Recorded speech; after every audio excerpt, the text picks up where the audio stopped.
অস্ত্ৰ সাৰি খান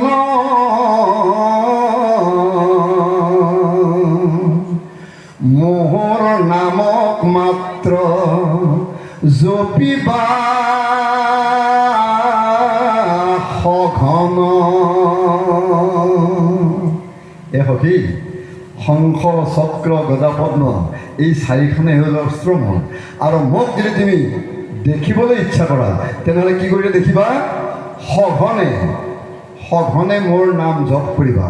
কাৰণ শংখ গুৰু চক্ৰদেৱ অ জানিবা নিশ্চয়,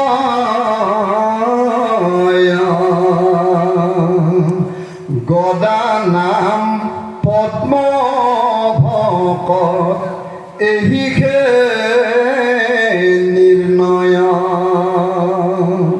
এ সখী, মোৰ যে শংখ চক্ৰ গদা পদ্ম যি চাৰিখন অস্ত্ৰ আছে, আৰু মোৰ এই চাৰিখন অস্ত্ৰ মই ভকতকো দি থোৱা আছে।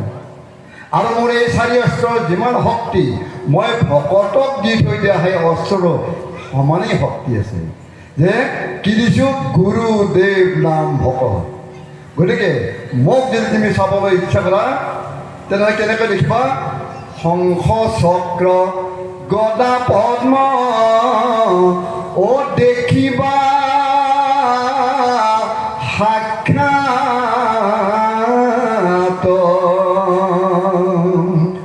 গুৰুদেৱ নাম ভকত অৰ্পিবা আমাত। গতিকে গুৰুদেৱ নাম ভকত এই চাৰি বস্তু যদি মোৰ চৰণত অৰ্পণ কৰা তেনেহ'লে মোক তুমিয়েই নহয় সকলোৱে মোক চতুৰ্ভুজ ৰূপত দৰ্শন পাব। গতিকে এইখিনিকে অকণমান কৈ আমি উপদেশ কৰিব লাগিব হৈছে। কৃষ্ণ।